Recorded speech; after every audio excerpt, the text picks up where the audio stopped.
Ibu bapak, saudara-saudara sekalian, teristimewa yang kita hormati, Bapak Bupati dengan Wakil Bupati beserta Ibu, Ketua DPRD Kabupaten Luwu Timur beserta anggota, dan semuanya. Saya mohon maaf, saya tidak bisa sebut nama tak satu-satu. Di samping kasih habis waktu, juga saya tidak tahu semua nama tak. Bayangkan kalau kusebut satu-satu ini habis waktu. Sebelum saya lanjut ceramah, itu yang pegang HP, simpan dulu HP tak. Simpan dulu, itu namanya setan kota. Simpan dulu. Sebentar pilih lagi foto-foto. Sebentar pilih. Nah, karena kalau kita foto-foto hilang konsentrasi. Simpan dulu ya, kita dengar ceramah dulu. Ya. Nabi dari lahir sampai usianya 40 tahun, masyarakat Mekah mencintai beliau. Dek gak toka beci. Nah puji mana to Mekah. Bahkan orang Mekah memberi gelar Al-Amin, yang dipercaya. Ketika belum menjadi 40 tahun. Tapi ketika usianya 40 tahun, Allah kemudian takdirkan menjadi nabi dan rasul.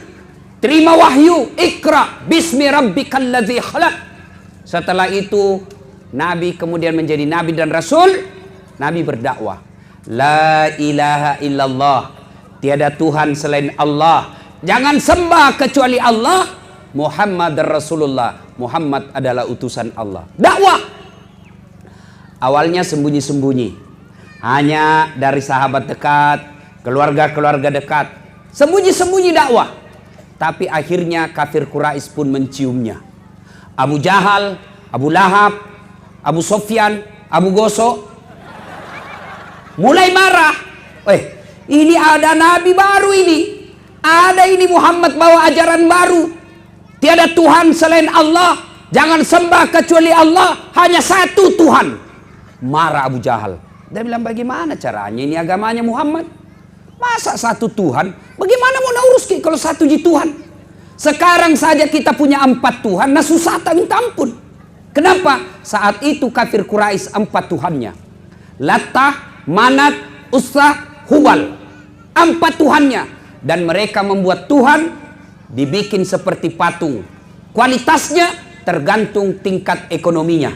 Orang kaya bikin Tuhannya dari emas. Ada tangannya, ada kakinya, ada kepalanya, ada badannya. Dibikin seperti patung lalu disembah. Abu Jahal mulai gelisah.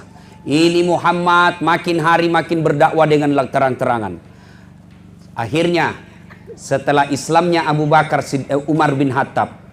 Umar masuk Islam. Tadinya keluar rumah mau membunuh Nabi. Dia bawa pedangnya.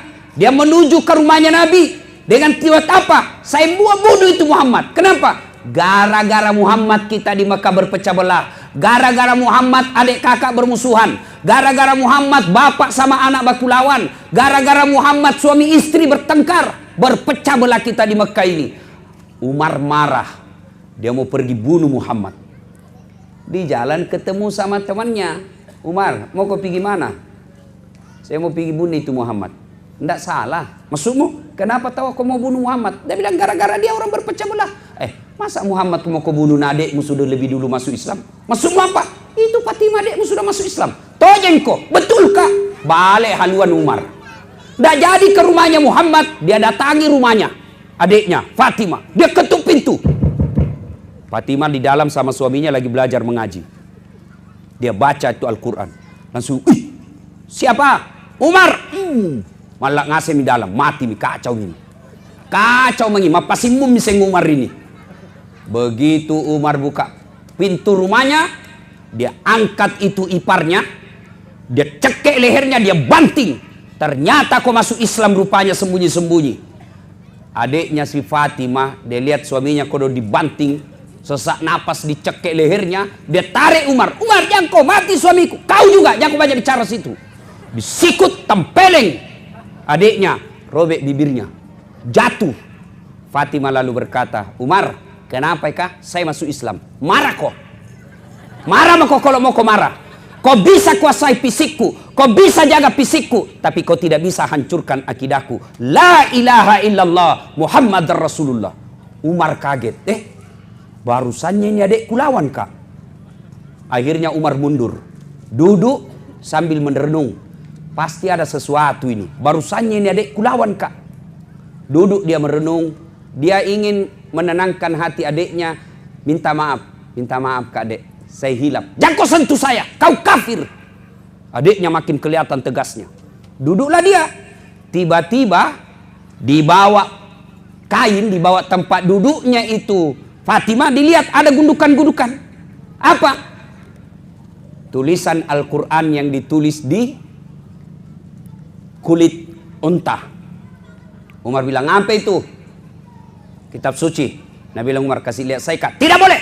Ini tidak boleh disentuh orang kafir. Kasih lihat mah dulu. Sekeknya ini. Nggak, tentu dalam riwayat tidak Nabi bilang sekeknya ini. Ini bahasanya Ustaz Dasat. Supaya enak didengar toh. Ya Ustaz zaman no. Kasih lihat mah dulu bilang boleh lagi. Tapi piko dulu cuci tanganmu. Ini kitab suci. Tidak boleh disentuh oleh sembarangan. Umar penasaran. Dia pergi bersihkan tangannya. Lalu dikasih itu kitab. Dan dia baca. Apa yang dia baca? Surat Taha. Lalu Umar baca. Weh. Ini ke ayat natakutin orang kafir kita ini selama ini. Ini ke ayat yang ditakuti selama ini. Nadu barang bagus ini. Umar dapat hidayah. Langsung dia bilang, di mana Muhammad? Dia bilang, tiajak kasih tahu kok. Adiknya bilang, biar kau bunuh kan, tidak bakal saya kasih tahu kok. Kasih tahu, mak di mana? Dia bilang tidak mau kan, nanti pikir lagi pas simbol di situ. Dia bilang tidak, peace, damai. Akhirnya Umar balik haluan, dia datangi rumahnya Nabi. Masih dengan pedangnya. Sampailah di tempat berkumpulnya Nabi. Dia ketuk pintu Umar. Kaget orang di dalam. Wih, dia bilang sahabat yang ada di dalam. Di dalamnya ada Nabi Muhammad SAW, ada Abu Bakar Siddiq, ada Hamzah radhiyallahu an yang lebih dulu masuk Islam, ada beberapa sahabat di dalam. Ada juga Mu'adz bin Jabal. Ush, ketuk, kaget orang semua di dalam. Umar mati nih. Dia bawa pedang. Nabi bilang Hamzah, buka. Karena Hamzah juga preman pak, jago tongi. Dia rewatong, pamannya Nabi. Nabi bilang Hamzah, buka. Kalau dia bermaksud baik, alhamdulillah kalau dapat hidayah, kita terima baik-baik. Kalau dia bermaksud jahat, borongi. Gimana di dalam tuh? Diborongi kalau macam-macam nih. Buka pintu. Begitu buka pintu, Hamzah langsung maju. Dia buka, dia ambil lehernya Umar, dia banting ke dinding. Kenapa kau datang ke sini bawa pedang? Nabi bilang Umar, peace, damai. Saya bukan mau bikin kacau bos. Dia bilang Umar, aina Muhammad? Mana Muhammad? Langsung kedengaran suara dari kamar. Nabi berkata, kasih jalan. Ya Umar, mari. Disambut. Lalu Umar berkata apa? Ya Muhammad, saksikan la ilaha illallah Muhammadar Rasulullah. Tiada Tuhan selain Allah dan Muhammad adalah Rasul Allah. Sahabat yang hadir pada saat itu langsung takbir, Allahu Akbar, Allahu Akbar, Allahu Akbar. Lalu Umar berikrar, kalian semua lebih dulu masuk Islam. Saya akan kejar ketertinggalanku. Mulai hari ini saya akan lakukan sebaik-baiknya untuk membela agama Allah. Lalu Umar punya usul. Ya Muhammad, kenapa Umar? Ini kan dakwah yang kita sampaikan anu cocok. Yang kita mau sampaikan ini barang bagus. Kenapa kita cokok-cokok? Kenapa kita dakwah sembunyi-sembunyi? Apa kata Nabi? Umar, saya tahu yang kita sampaikan ini barang baik. Tapi kau tahu mito kita minoritas. Kita sedikit di sini di Mekah. Mereka banyak. Kalau kita dakwah terang-terang, habis kita. Napas sakit. Apa kata Umar? Tenangki Nabi. Nakke pallapi arona. Saya yang lindungi. Kalau ada yang coba ganggu kamu ya Muhammad, ada yang coba halangi dakwamu, saya yang hadapi. Kenapa? Di Mekah memang pada saat itu Pak, tidak ada yang kali Umar berkelahi. Maknanya Pak, itu yang jago-jago berkelahi bersahabat ki sama ustaz. Jo pareman-pareman kah, yang banyak tatonya, sahabat ki ustaz. Lindungi ustaz. Jangan malah dipersekusi, jangan dikejar-kejar, jangan malah dilarang dakwah. Pakai aparat untuk mengganggu dakwah. Kau bisa berkuasa 5 tahun, paling lama 10 tahun, tapi nak tunggu kau malah kala maut. Pas sangkai ke domu. Akhirnya mulailah Nabi dakwah terang-terangan. Sebelum Umar masuk Islam, dakwah sembunyi-sembunyi. Setelah Umar masuk Islam, dakwah kemudian dilakukan terang-terangan, bahkan secara terbuka. Kalau tadinya Nabi sembunyi-sembunyi, kemudian setelah Umar masuk Islam, sahabat kelilingi Ka'bah sambil mengucapkan la ilaha illallah, la ilaha illallah. Mereka bergerombol. Melihat ini, Nabi dan para sahabat keliling Ka'bah sambil tahlil, la ilaha illallah, la ilaha illallah. Didengar sama Abu Jahal yang lagi rapat. Nabi bilang Abu Jahal, kurang ajar, berani nih, terang-terangan nih. Abu Jahal keluar, dia mau hampiri Muhammad, dia mau hantam Muhammad, tiba-tiba ditarik sama Abu Lahab. Hehehe, hati-hati kok, ada Umar di dalam. Bisa kau lawan Umar? Ya tadinya mau maju, mundur. Aku singa lapar. Mundur. Akhirnya mereka tidak bisa ngapain setelah ada Umar bin Khattab. Suatu ketika mereka rapat. Abu Jahal, Abu Lahab, Abu Sufyan rapat. Saudara-saudara sekalian, Muhammad ini pergerakannya semakin agresif. Muhammad dakwanya semakin terbuka, makin banyak pengikutnya. Kita apa ini? Bahaya agama nenek moyang kita, terancam. Ada yang usul. Ketua sidang, apa? Bagaimana kalau kita kumpul uang, sogok Muhammad? Apa Nabi bilang ketua sidang? Mohon maaf, Muhammad bukan pejabat Indonesia. Kasih uang, habis perkara. Kita juga salah, kenapa kita mau kasih uang? Sama-sama aja Ki. Nah bilang salah orang pejabat, Ustaz mau disogok. Biar dia mau sogok, kalau tidak ada yang sogok sama aja Ki. Kita juga ibu-ibu, kalau pilkada mau semua aja Ki ambil jilbab. Sogok juga semua itu. Kalau begitu, tolak ini. Tidak mempan kau kasih duit. Kalau begitu, cari cewek paling cantik, bawa ke Muhammad untuk dikasih hadiah Muhammad. Apalagi Nabi bilang ketua sidang, tidak mempan bos. Muhammad bukan pejabat Indonesia, kasih perempuan hijau matanya. Kalau begitu bagaimana? Oke, kalau begitu kita kasih jabatan paling tinggi Muhammad. Kita lantik dia sebagai raja di kota Makkah ini. Dia sebagai pemimpin utama. Apa dia bilang? Tidak mempan kau sobok jabatan. Sudahlah, tidak ada itu. Uang tidak mempan. Wanita tidak mempan, jabatan tidak mempan. Kita tidak tahu diapain ini Muhammad supaya berhenti dakwah. Tiba-tiba dari belakang ada anak muda usul. Pak Ketua begini, apa? Jami banyak bicara. Uno wawan nih, bunuh nih saja. Dia bilang ini ketua sidang, masalahnya Muhammad juga ada sukunya. Dia punya Bani Hashim. Kalau Muhammad dibunuh pasti ngamuk Bani Hashim. Sama lah kira-kira kalau kita di sini kan ada Jawa, ada Bugis, ada Makassar, ada Toraja, ada Ndrekang. Ya kira-kira satulah suku. Nah bilang kalau dibunuh suku yang lain ngamuk. Gampang. Supaya dia tidak macam-macam ini Bani Hashim diborongi. Semua kepala suku diajak kita supaya kalau marah Bani Hashim diborongi semua suku yang ada di sini. Bagaimana? Setuju? Setuju. Cocok kita wah. Kapan? Jangan lama-lama. Besok malam. Oke. Rapat memutuskan. Muhammad besok malam diadakan pembunuhan. Rapat memutuskan ini rahasia negara. Tidak boleh ada yang bocorkan. Setuju? Setuju. Siapa yang bocorkan kita pancung kepalanya. Setuju? Setuju. Rahasia negara. Salah seorang bapak-bapak peserta rapat tidur sama istrinya. Dia cerita sama istrinya. Ibu baru datang rapat. Terus ada rahasia ini sebenarnya, tapi ndak boka kasih tahu kok nanti bocor. Kita bilang tidak Ji, apakah? Tapi jangan kau ngomong-ngomong janji memang kok. Iya tidak, apa? Besok malam Muhammad mau disergap, Muhammad mau dibunuh. Tapi janji kau aja memang kau cerita. Aman, rahasia negara terpelihara. Sudah, ini ibu yang sudah dikasih tahu. Besok pergi pasar, ketemu sama samanya ibu-ibu. Nah panggil temannya. Apa? Apa kak? Rahasia cepat kok. Tapi jangan kau ngomong-ngomong apa? Apa? Jangan kau janji kau anda ngomong. Iyo apa? Muhammad sebentar malam mau dibunuh. Tapi jangan kau ngomong ah. Aman, rahasia negara. Sudah dikasih tahu ini tadi, pergi lagi sama tetangganya. Sini kau dulu. Apa? Rahasia nak? Jangan kau ngomong-ngomong. Ternyata akhirnya bocor. Dari dulu ternyata perempuan tidak boleh dikasih tahu rahasia negara. Pasti bocor. Maka Pak Bupati, Wakil Bupati, Ketua DPR, Pak Camat, jangan kasih tahu rahasia jabatan ke istri. Pasti bocor itu. Momi ditanda tangan SK, tiba-tiba ibu keberatan, akhirnya ndak jadi. Berapa kasus seperti itu.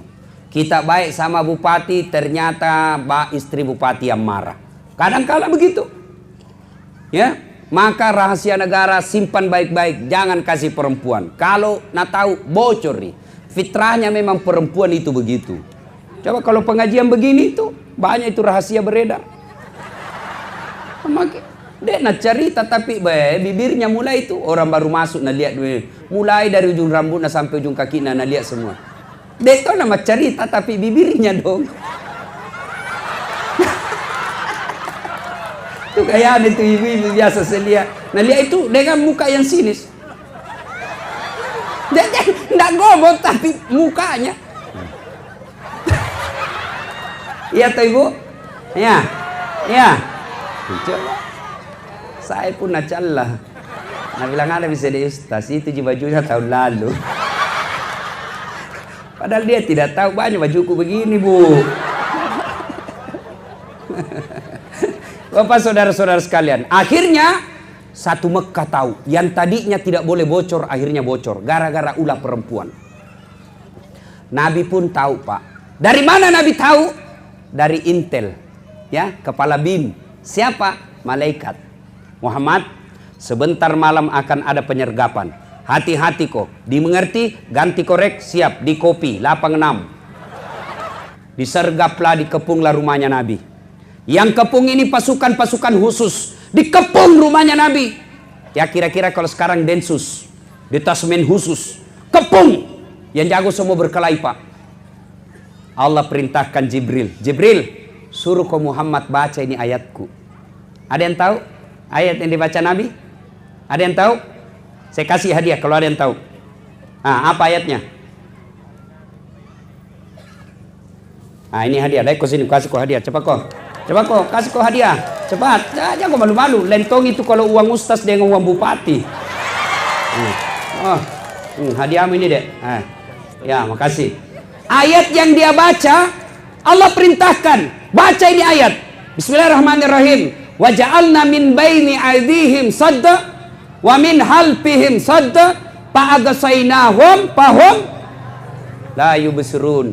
Di muka mereka kami pasang dinding, belakang mereka kami pasang dinding, kiri kanan mereka pasang dinding, seolah-olah mereka tidak melihatnya. Mereka seolah buta. Nabi lewat tidak ada yang lihat. Bayangkan, inilah yang dia baca anak mahasiswaku kalau ada polisi lalu lintas rahasia. Nah dia ada rahasia. Nah baca Bismillahirrahmanirrahim. Wa ja'alna min baini adihim wa min khalfihim sab'atan. Bismillah. Pas lewat bunyi sempritan. Dia datang ke saya dan bilang, ustaz pak bale-bale. Sambaran mulut ustaz bale-bale. Ada pintu ustaz bale-bale. Maksudnya apa? Ku baca itu ayat pak, ditilang ja. Kenapa bisa ditilang? Kau bilang ndak pakai helm. Ku bilang bukan ayat salah, kau yang dongo. Pasti nagapa kok, apalagi tu polisi nah hafal juga itu ayat.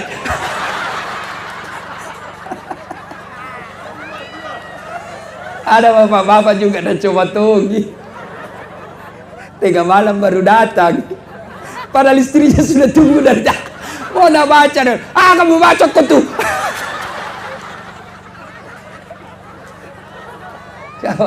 Sudah. Nabi keluar pak, biiznillah, dengan izin Allah, tidak ada yang lihat. Padahal riwayat menjelaskan, andai saja kucing yang keluar dari rumahnya Nabi waktu itu kucing pun didapat. Tapi mereka seolah-olah dihipnotis, Tak buka matanya, tapi dia tidak lihat Nabi. Lewat Nabi. Nanti jauh baru mereka sadar. Abu Jahal langsung tak sadar, tapi jauh Nabi.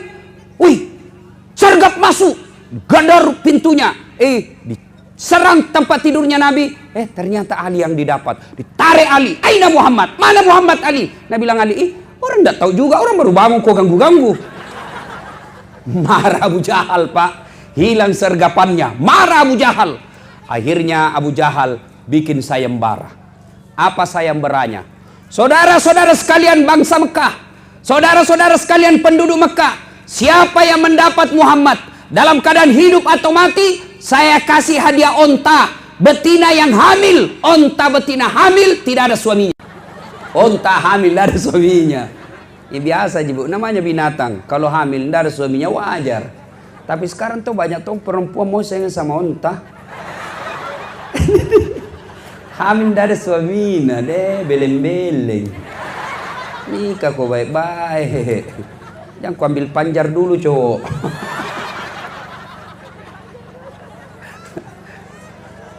Tahu ndak itu, Pak? Kira-kira Pak Bupati kalau 100 ekor onta itu kurang lebih sekarang 2,5 miliar. Sekarang itu satu onta 25 juta kali 100 ekor. Berapa? 2,5 miliar toh. Abu Jahal bilang begini, siapa yang tangkap Muhammad saya kasih hadiah 2,5 miliar. Geger Mekah. Wih, besarnya hadiahnya. Seluruh orang-orang Mekah ambil onta, ambil kuda, sebar cari Muhammad, kejar kepalanya Muhammad. Salah satu pencari jejak yang paling hebat namanya Suraqah bin Malik. Suraqah bin Malik. Ini Suraqah hebatnya, dia tidak perlu lihat jejak, Pak. Dia tidak perlu ini ada bekas-bekas onta, ada bekas-bekas kuda. Apa? Penciumannya hebat, Pak. Endusannya, dia cuma begini. Dia bisa tahu, oh di arah kanan, oh arah kiri. Das Atlatif. Kenapa? Bau Rexona.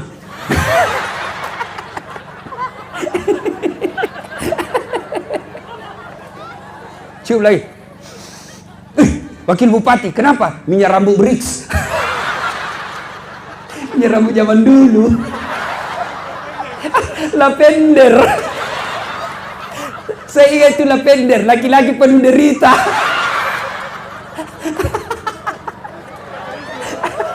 Warna hijau, naik sedikit menjadi minyak kemiri. Kalau upacara keluar semua di sini.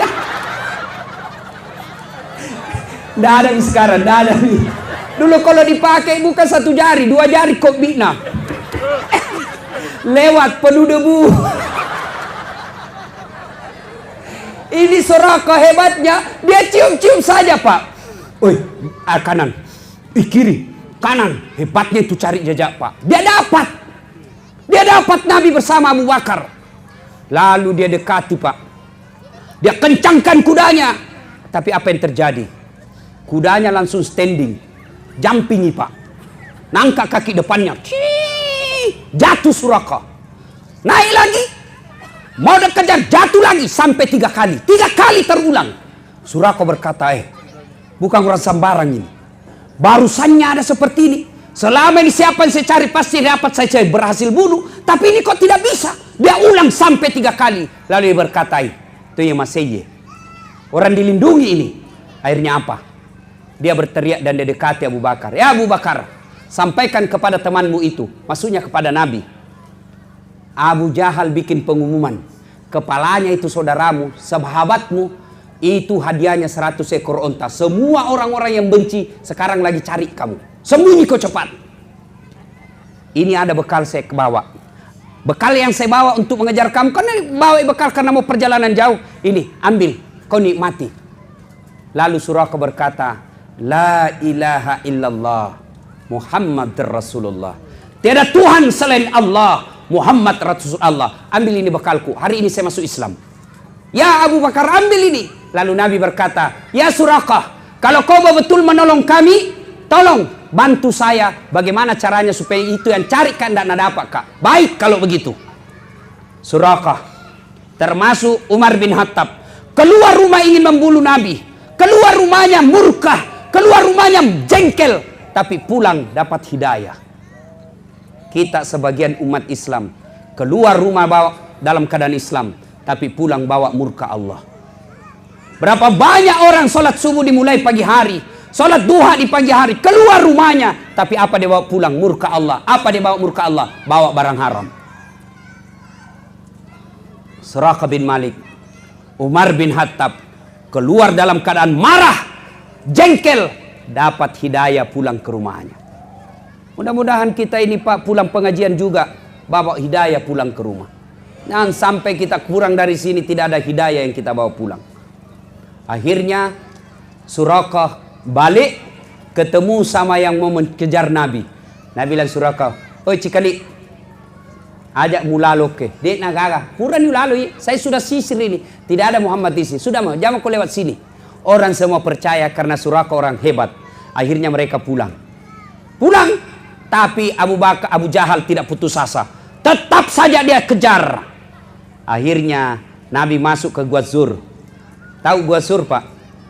Ibu bapak yang pernah ke Tanah Suci, biasanya kan kalau kita wisata, tur, itu kan dikasih dibawa di situ di atas gunung, dibawa gunung, ditunjukkan oh itu Gua Zur. Disitulah Nabi dulu bersembunyi waktu dikejar.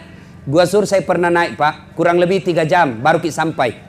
Ya, itu kalau kita berdiri di depannya mulut gua, begini kiliai, pasti didapat itu orang sembunyi di dalam, pasti didapat.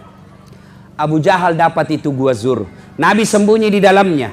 Abu Jahal ngintip, gemetar Abu Bakar. Nabi bilang mati maki. Tidak apa maki ini Muhammad. Itombak nih, mati nih tahu kasih. Lawat nih, iruntuk nih. Tapi apa kata Nabi? Nabi tepuk pundaknya Abu Bakar. Ya Abu Bakar, la tahzan, innallaha ma'ana. Abu Bakar, jangan kau takut, jangan kau cemas, jangan ragu, jangan sedih. Innallaha ma'ana. Allah bersama dengan kita. Akhirnya apa? Turun pertolongan Allah, Pak. Apa yang Allah kirim? Burung ababil seperti hancurkan pasukannya Abraha ketika mau hancurkan Ka'bah? Bukan burung ababil. Apakah Nabi Allah mengirimkan pertolongannya melalui malaikat seperti ketika perang Badar? Bukan. Lalu apa yang Allah kirim?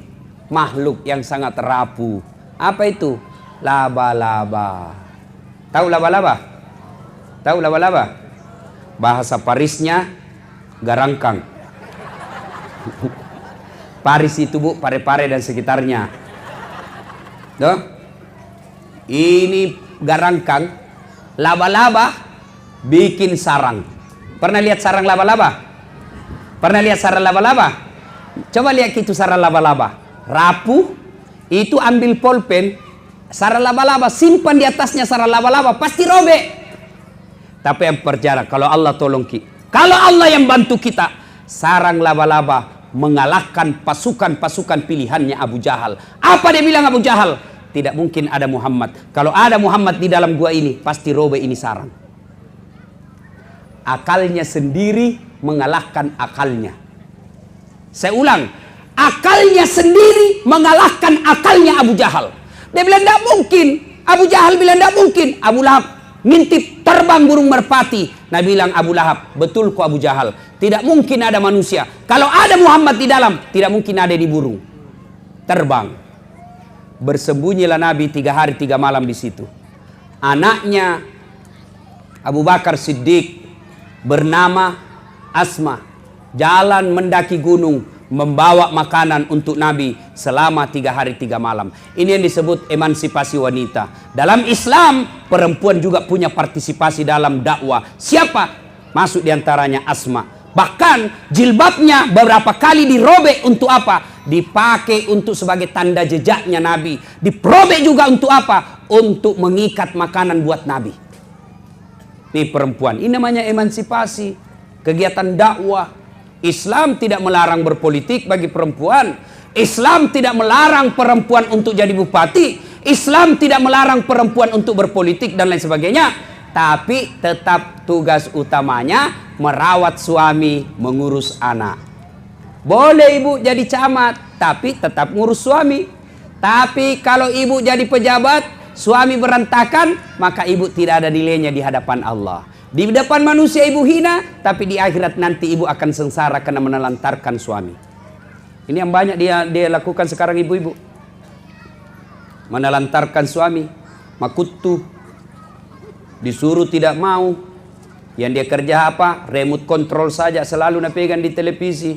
Suaminya pulang kerja mau makan, nak bilang cerewet nih laki-laki. Itu Indomie masak. Baru suaminya takut juga sama istrinya. Ada di sini suami takut istri? Ada? Ada? Berhenti jadi laki-laki, masa takut sama istri? Bagaimana caranya kita mau takut sama istri? Nah, semua gaji tak tiap bulan nak ambil. Kita belikan rumah, dibelikan mobil, dicicilkan semua, badak-badak nak kita belikan, gencun nak kita belikan. Masa kita mau takut sama dia? Ndak masuk di akal. Ya toh? Jangan kita takut. Apalagi kita gagal beribadah gara-gara takut sama istri. Ndak boleh. Kita juga ibu jangan kasih takut-takut suami kita. Baru 1 jam menelpon. Di mana kok? Di mana kok? Ingat saya ingat sekali saya itu orang dulu. Kalau mau pergi jalan nak bertanya, marah mama tak.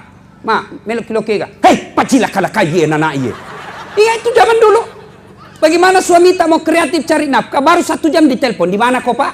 Di mana kok? Ada aja di kantor. Balik kok. Foto dulu baru kirim.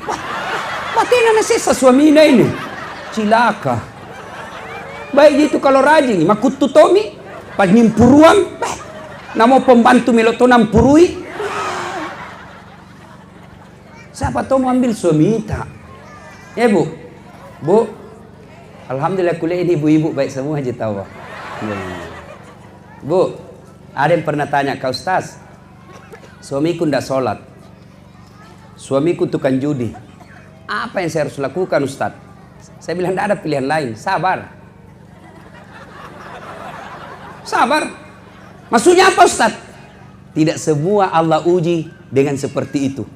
Dan Allah tahu ibu mampu mengalami. Untuk mampu ibu terima maka Allah coba ke itu. Kalau Allah tahu tidak mampu kita nak kasih kecobaan itu.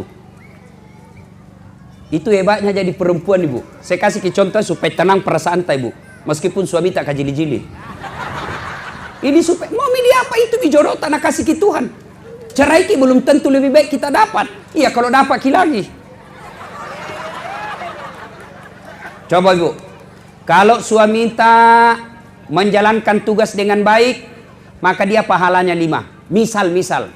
Ibu menjalankan fungsi sebagai ibu rumah tangga dengan baik, pahalanya 5.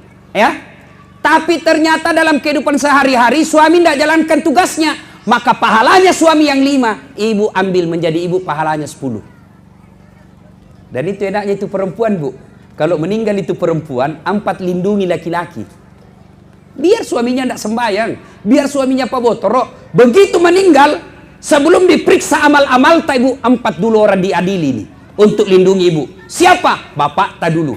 2 siapa? Suami tak. 3 siapa? Anak laki-laki tak. 4 siapa? Saudara laki-laki tak. 4 lindungi ki sebelum ditanya solat tak. Sebelum ditanya zakat tak. Sebelum ditanya ibadah tak. Ini dulu yang ditanya 4 orang. Itu enaknya jadi perempuan. Jadi yang kita selalu mengeluh. Jangan makin sabar. Rahasia tentang sabar. Rugi ibu bapak yang tidak hadir nanti sebentar malam. Saya akan bahas tentang Nabi Ayub. Hebatnya dalam bersabar. Di mana ke pengajian sebentar malam? Wondula. Datang ki ibu. Rugi ki kalau tidak datang ki sebentar malam. Jauh Wondula. Deh kalau artis datang. Nah sudah bapak ibu. Bu. Kalau suami kita tidak bagus, ibu nanti tetap masuk surga. Itu enaknya jadi perempuan. Beda kami laki-laki, susah ibu masuk surga. Kalau ibu, coba dengar ibu. Suami tak pacandringan, suami tak tukang tipu, suami tak tidak sholat, suami tak narkoba. Tapi ibu rajin sholat, ibu sabar di rumah, ibu ngurus anak, tutup jilbab dirinya, tidak pernah makan barang haram. Nanti ibu tetap masuk surga, suami masuk neraka. Tidak ada urusan dengan suami tak. Bahkan Nabi jelaskan, kalau kau sabar, kau sholat, kau menunaikan ibadah puasa, kau lindungi harga dirimu, kau tetap patuh kepada Allah, kata Nabi, tadkhulul jannati bisalam. Ini 7 pintu surga ibu, pilih mana kau suka masuki. Coba enaknya. Tapi kami laki-laki, meskipun kami ulama, penghafal Quran, mimpin sholat berjamaah di masjid, tapi istri tidak pakai jilbab, istri tidak puasa Ramadan, istri tidak sholat, demi Allah, sebelum istrinya masuk neraka, suaminya dulu yang masuk neraka, meskipun suaminya ulama. Tuh, tidak gampang itu jadi suami, Pak. Makanya yang kita selalu pikir mau 2, 3, satu saja nanti tanggung jawabnya susah. Tapi Bu, itu laki-laki tergantung istri. Kalau sopan ki, masa suami tak macam-macam? Begitu ada yang gone, dia bilang, "Ni gato iko, ila cundeke." Itu istriku di rumah sopan, santun, taat. Untuk apa lagi? Tidak ada mikala itu istriku, penghuni sorga. Saya mau ikut masuk sorga. Tapi kepandan kaki, makutu, malas berdandan, suka marah-marah, tidak hargai saudaranya suami, tidak hargai mertua. Naselei ki Bu. Tapi coba kalau sopan kita sama mertua tak, kita hormati mertua tak, kita hormati saudaranya. Datang mau macam-macam suaminya mau menikah, mertua tak pembela. Apalagi kau mau kawin, belum tentu kau dapat perempuan lebih baik dari itu. Coba kau lihat itu istrimu, saya belum bangun sudah siap sarapan, tidak pernah kasar bicara, tidak pernah kau nak bantah. Apalagi kau cari kau itu. Haram air susuku kalau mau kau kawin lagi. Mertua tak bela ki. Tapi kalau mertua tak tidak dihormati, datangi sangin marah-marah ki, banting pintu, tanya kapan ki pulang. Jauh-jauh nih dari Pindrang datang suruh aku karena anaknya kerja di Vale, marah-marahi terus. Biar ada mamanya kita marah-marahi juga. Datang saudaranya tidak pernah kita hormati. Pulang kampung lebaran, apa nak bilang? Mak bene nona. Apa itu istrimu tidak tahu sopan santun? Batemu ku kasih sekolah, ku jualkan kau sawah supaya baik-baik derajatmu. Masa istrimu sendiri tidak hargai kau? Kawin kau lagi, kau perlu sembunyi-sembunyi kau. Cidak kau, si mau kau. Saya heran tuh Pak Bupati. Ini perempuan paling banyak fansku kalau ceramah. Padahal perempuan Tommy paling sering ku semes. Tapi nak suka tonji kau dong, alhamdulillah. Mudah-mudahan ibu semua masuk surga nanti bersama keluarga. Amin ya. Ibu mau masuk surga? Mau ki ibu? Masya Allah, perempuan masuk surga itu syaratnya sederhana sekali Bu kata Nabi. 1, masam pajak kau. Qimis salah. 2, puasa Ramadan. 3, jaga harga dirimu. 4, patuhi suamimu kata Nabi. Masuk ke surga mana kau suka dari 7 pintu. Coba maki. Enaknya. Apa ini dunia Bu? Kalau suami tak macam-macam. Dunia jini Bu. Santai maki. Dunia ji. Kalau ibu ngoncrak-ngoncrak, selingkuh suami tak, kita bilang kau ji saja bisa tonjak. Akhirnya ibu selingkuh juga, buka jilbab, malah hancur-hancuran hidup, maka neraka menunggu ibu. Kalau nerakanya dunia kita dapat, paling tidak ada orang dari lahir sampai mati menderita terus. Tidak ada orang susah dari bangun sampai tidur, tidak ada orang susah, pasti ada senyumnya. Tapi kalau masuk ke neraka Bu, tidak ada senyum-senyum. Makanya kalau nak hianati ki suami tak, nak siksa ki suami tak, tidak pernah dia baik-baik sama kita, bilang ki saja dalam hati, memang bukan surga suami yang kununggu, tapi yang kutunggu adalah surganya akhirat. Saya bilang suami, jadi kalau tidak ada uangnya suami, sabar ki. Dunia tidak dibawa mati, uang tidak mati, orang tidak ada uang. Tapi pernah saya bilang begitu, Nabi bilang istriku, iya, saya tahu ji, tidak dibawa mati itu uang, tapi kalau tidak ada uang rasanya mau mati. Sebasa pare si Pak Guru ini. Sallallahu ala Muhammad, sallallahu alaihi wasallam, sallallahu ala Muhammad, sallallahu alaihi wasallam. Saya kalau di Makassar salawat kayak begini ikut semua jamaahku. Di sini nak lihat-lihat Kak. Nah, saya apa wakilongan gitu. Ya, Bu. Kalau ibu tidak bisa memperbanyak amal dengan puasa Senin Kamis, tidak bisa memperbanyak amal dengan tahajud, tidak bisa memperbanyak amal dengan tadarrus, maka perbanyak amal dengan salawat. Ya Nabi salam, alaika ya Rasul salam, salam alaika ya Habib salam alaika, salawatullah alaika. Ibu, ada ini anak tas sarjana kodong. Habis misawa dijual, Kebun cengkeh sudah dijual. Sudah S2 tidak dapat kerja. Bangun kita tengah malam jam 2, jam 3. Salat hajat kita namanya, Bu. Minta kepada Allah supaya cepat dikabulkan doa. Tak duduk makin di situ tak 30 menit salawat sebut Nabi sebanyak-banyaknya. Allahumma salli ala sayyidina Muhammad. Allahumma salli ala sayyidina Muhammad. Allahumma salli ala sayyidina Muhammad. Sudah kita sebut salawat sebanyak-banyaknya. Piki usap itu ubun-ubunnya nak tak. Insya Allah dikabulkan Allah itu doa tak. Coba maki. Coba amalkan itu. Bagaimana anak tak tahu tidak mau dapat kerja kalau kita tidak pernah doakan dengan khusus. Ku doakan Ustaz, tapi kita doakan dalam sholat 5 waktu. 5 waktu itu umum, semua orang bisa lakukan. Yang khusus bangun sholat tahajud, minta kepada Allah. Saya kasih contoh yang namanya fasilitas khusus. Kalau saya sakit perut atau sakit agak demam-demam sedikit, saya tidak usah ke dokter. Kenapa? Saya tahu Piko saja beli nggak prokol. Selesai masalahku. Kenapa?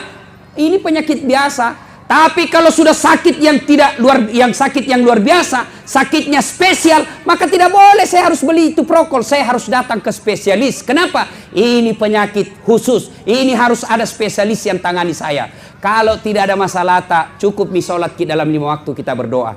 Tapi kalau ada hajat yang sangat besar, tidak cukup dalam 5 waktu, harus ada fasilitas khusus. Fasilitas khusus itu tengah malam sholat hajat kita minta kepada Allah. Lalu apa kaitannya dengan salawat? Contoh, ada anak tak nakal sekali. Orang sakit gigi pergi na tumbuk tiang listrik. Tengah malam dek na patanak pak, kandal lapo na racing. Satu komplek na ganggu. Tiba-tiba meninggal suami tak. Begitu meninggal suami tak, datangin anak tak minta tolong sama tetangga. Pak, tolong nggak dulu kasih membayar ke ini, bantu saya kak. Nah bilang ini bapak kau itu kasih setengah mati selama ini cidak ko cilaka. Tak dia ditolong. Datang kodongan uta, istri tak. Pak, memang itu anak nakal. Tapi ingat siapa bapaknya? Bapaknya itu tamang SMP tak. Baiknya itu kodong bapaknya. Selalu kita bantu. Bantu tahu. Jangan kau lihat itu anaknya. Ingat bapaknya. Padahal bapaknya sudah meninggal. Akhirnya apa? Kita tolong itu anak. Bukan karena dia anak kita segani, tapi karena ingat jasa-jasa baiknya bapaknya akhirnya dibantu. Demikian juga dalam berdoa. Kalau Allah lihat dosa dan kesalahan tak tidak mungkin. Istri tak kita tipu, makanan kita kadang kala haram, orang tetangga kita bohongi. Allah mau dengar doa tak tidak mungkin. Tapi karena kita sebut namanya kekasih Allah, namanya Muhammad kita sebut-sebut terus. Akhirnya Allah dengarkan doa tak. Bukan karena lihat Bapak, tapi karena cintanya Allah kepada Nabi. Makanya duduk sambil salawat. Ya Nabi salam alaika, ya Rasul salam alaika, ya Habib salam alaika, salawatullah alaika. Nah, coba itu sambil duduk. Bisa jadi gara-gara salawat itu Allah kemudian mendengar doa dan permohonan kita. Sudah, berikutnya lagi. Aman 3 hari, keluarlah Nabi. Lanjut perjalanan. Di sahabat di Madinah yang lebih dulu hijrah, gelisah. Mati mini Muhammad. Kenapa? Sudah 7 hari belum ada kabar. 8 hari belum ada kabar. Kalau sekarang kita mau ke Makassar, 2 hari tidak sampai. Tidak ada masalah. Kenapa? Ditelepon orang di Makassar. Tanam makwa, mobil macet. Kempes banyan, tidak bisa goyang sama sekali. Keluarga bisa tenang. Kenapa? Tahu sebabnya. Tapi pada zaman itu semua gelisah. Kenapa? Tidak ada telepon. Mati mini Kodo Muhammad ini. Dikejar, hancur mini. Kejar-kejar. Tunggu-tunggu, 9 hari tidak ada kabar, 10 hari tidak kabar. Makkah Madinah 500 km. Hari ke-11 barulah ada kelihatan. Tunggu-tunggu, di jauh kejauhan tampak ada seperti kalau kuda lahir di padang, kan ada itu debu yang terbang-terbang. Lalu sahabat berkata, wih ada terbang-terbang debu, mungkin Nabi. Dakan-dakin makin dekat, kelihatan. Wih Abu Bakar bersama Nabi, maka disambutlah. Tala al-badru alaina min saniyatil wada. Nah sampailah Nabi. Kemudian Nabi diajak, ya Rasulullah bermalamlah di rumah saya. Kata sahabat yang dari Mekah, dari Madinah, ya Rasulullah rumahku lebih besar. Ada lagi yang satu, ya Rasulullah rumahku, ambil sekalian rumahku. Ada sahabat Nabi namanya Abu Ayyub al-Ansari. Nah, itulah yang diterima Nabi. Nabi dihidangkan, dijamu dengan baik. Lalu Nabi berkata, tergantung ontaku. Di mana dia singgah, di situ saya bermalam. Ontanya Nabi namanya Kaswa. Nabi itu Pak, semua aksesoris hidupnya ada namanya. Tongkatnya dikasih nama Ainun. Ya, semua ada nama-namanya Pak. Maka salah dan keliru orang yang mengatakan apa arti sebuah nama. Coba kalau tidak ada semua nama tak di sini. Coba Mi, bagaimana kita aku panggil? Coba kalau ini semua caleg tidak ada namanya. Nah, bagaimana dicoblos? Kalau tidak ada nama, bagaimana kita kampanye? Bodoh itu orang kalau orang bilang apa arti sebuah nama. Sebut Minamata, paling tidak dua ku tahu, agama dengan suku. Sebut Minamata. Abdurrahman, Muslim. Coba, nama, suku, saya bisa tahu. Siapa namamu? Ambot Dalle, pasti Bugis. Ambot Dalle, tidak mungkin Jawa. Mana Jawa Ambot Dalle? Kalau Margono, iya. Masa Jawa Ambot Dalle? Itu orang Bugis itu ada tuh, saya ingin sama Udin sedunia. Ada tuh namanya Ambok sedunia. Ambok yang banyak rezekinya, Ambok Dalle. Ambok yang untung terus bisnisnya, Ambok Upe. Ambok tidak pernah lolos, Ambok Saka. Ambok yang banyak di bengkel, Ambok Tang.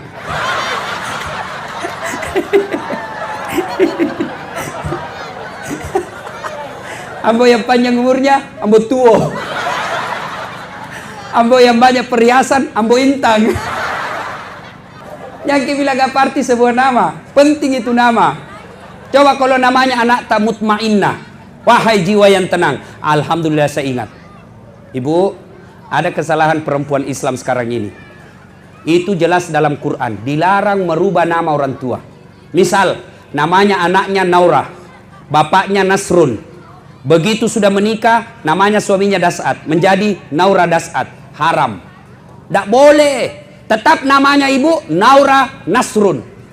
Coba, kenapa bisa tidak boleh Ustadz? Karena mengaburkan. Misal saya namanya istriku kan Naura Nasrun. Menikah, kita pakai budaya barat, menjadi Naura Das'at. Jadi lari anakku nanti saya kasih juga misalnya Fatimah Das'at. Berarti Naura dengan Fatimah saudara karena Das'at sama-sama di belakang. Siapa yang pernah dengar namanya Fatimah? Tuh, Khadijah, istri Nabi. Apa pernah disebut Khadijah Muhammad? Tidak. Seperti disebut Khadijah binti Khuwailid. Istri Nabi Aisyah binti Abu Bakar Siddiq. Bukan namanya Muhammad di belakang. Ya, yang kasih salah-salah. Tulis baik-baik nama tak, terutama yang ada Muhammadnya. Tulis baik-baik. Jangan tulis nama Muhammad F. Namanya Muhammad Faisal. Nah tulis apa? M Faisal. Apa itu M?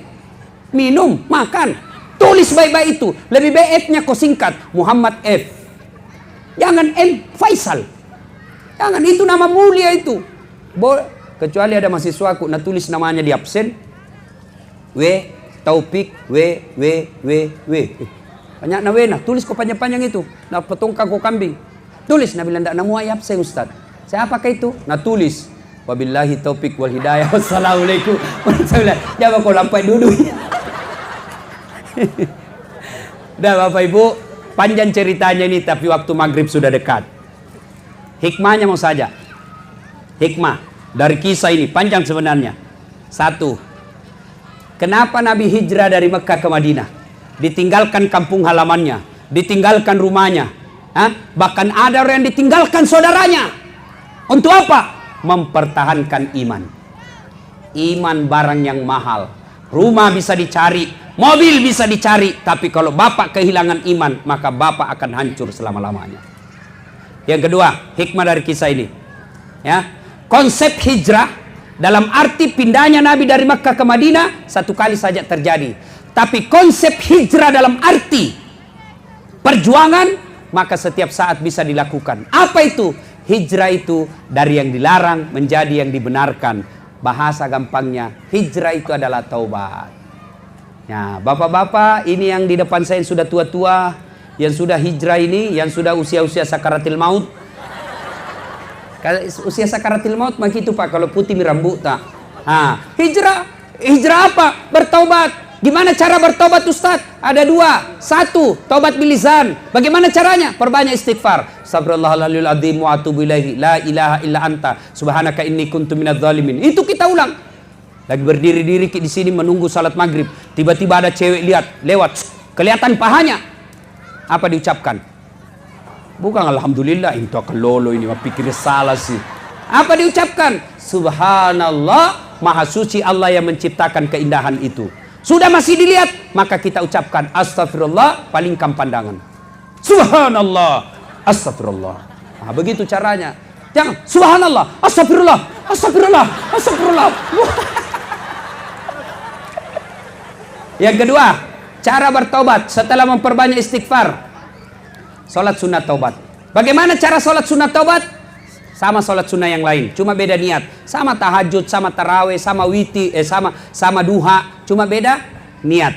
Kalau tahajud, niat tahajud. Kalau duha, niat duha. Kalau tobat, sholat tobat, niatnya tobat. Kapan waktunya? Selesai maghrib, nunggu isya. Sebentar selesai maghrib, mau bertobat, tunggu isya.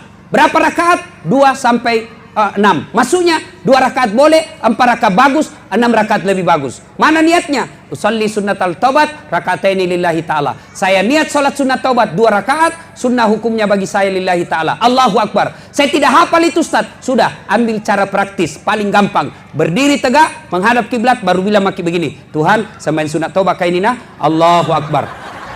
Sudah, lanjut maki. Assalamualaikum, assalamualaikum. Masih mau ke 2 rakaat, ulang lagi. Tuhan, masih seperti yang tadi. Allah. Sudah? Jelas? Apa? Kapan tobatnya Ustaz? Sujud terakhir. Di situ maki tobat. Tobat bahasa Bugisnya mapaletu atau curhat. Bilang maki, tobat maki sujud terakhir.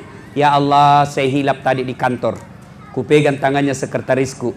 Nah pegang nggak juga, baku pegang-pegang mak Tuhan. Maafkan saya Allah, cakap lupa kak puang doe makhluk halus ya Allah. Nagoda kak, na tergoda tongan na puang. Maafkan saya Allah, yang lebih penting ya Allah, berikan saya kemampuan tidak mengulang. Apakah orang baik itu orang tidak punya dosa Pak? Bukan. Kata Imam Al-Ghazali, kalau orang baik orang tidak punya dosa, maka tidak ada orang baik di dunia. Pasti ada dosa, pasti ada maksiat. Maka orang baik, dia mengakui kesalahannya, dia menyesali kesalahannya. Yang ketiga, dia bertobat dengan tidak mengulangnya. Dan yang keempat, dia ganti dengan kebaikan. Maka kalau Bapak bertobat, tinggalkan, jangan lagi dilakukan. Tobat hari ini, ulang lagi. Nabi bilang malaikat, pacobi-cobi jago pale. Jangan tobat seperti ibu hamil. Pernah lihat ibu hamil tobat? Teriak-teriak tuh. Tobat mah ndak mau lagi hamil. Terakhir ini capek mah. Ndak mau mah. 5 bulan kemudian, matampu sih. Tapi dia sudah tobat. Ya ayyuhalladzina amanu tuba ilallahi taubatan nasuha. Ustaz, banyak dosaku Ustaz. Ampunan Allah jauh lebih besar. Nah, Ibu Bapak, saudara-saudara sekalian, inilah tausiah kita pada taklim kita kali ini. Mudah-mudahan ada manfaat. Insya Allah sebentar malam kita akan lanjutkan di tempat yang saya sebut tadi. Mengundang dengan hormat, Bapak Ibu datang ke sana, kalau bisa bawa anak tak. Ini koreksi buat kita. Itu anak-anak tak, coba bayangkan. Coba kalau kita kasih duduk, maka dia akan tahu sejarah itu hijrah. Sehingga ditanya, bagaimana kisahnya hijrah? Oh, begini terupanya namanya hijrah. Lari-lari semua, kapan dia dengar dakwah? Di TV dia tidak dengar dakwah. Ibu mau ceramah, ibu juga tidak tahu. Bapaknya mau ceramah, lebih-lebih lagi tidak tahu. Maka ketika ada pengajian begini Pak, suruh duduk anak tadi depan tak. Kalau perlu kasih uang, dengar ke itu Ustaz ceramah, saya kasih ke uang 20.000. Siapa yang mau dakwai anak kita? Ya? Akhirnya dia datang sia-sia saja, hanya capek-capek. Besok dia bisa dilari-lari begitu. Tapi untuk dengar dakwah seperti ini tentu belum tentu ada dalam sebulan. Maka keliru kalau kita hadirkan anak tak lalu kita lepas pergi main. Mudah-mudahan dia akan datang anak-anak kita hadirkan dalam dakwah-dakwah. Terima kasih. Seperti ini. Terima kasih Pak Bupati, Pak Wakil Bupati. Pak Wakil Bupati juga ini sedikit lagi Ustadz. Tiap hari nak kiringi ke ceramah tiap hari. Hebat tuh ini Pak. Berapa puluhan itu pejabat saya kenal.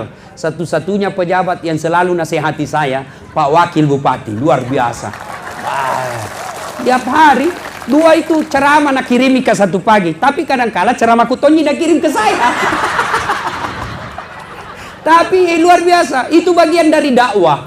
Bayangkan kalau 100 broadcast namanya, 100 kita kirimi dakwah, 1 saja yang mengamalkan, maka Bapak dapat amal jariah. Dia amalkan itu sampai mati, meskipun kita sudah dikubur, amal tak tetap jalan. Itu disebut amal jariah.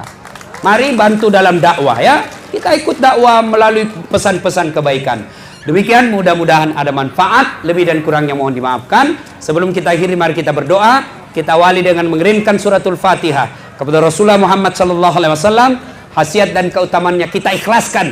Mudah-mudahan caleg yang hadir di tempat ini Allah angkat derajatnya dan terpilih. Dan yang lebih penting, dia istiqamah dalam menjalankan janjinya. Amin.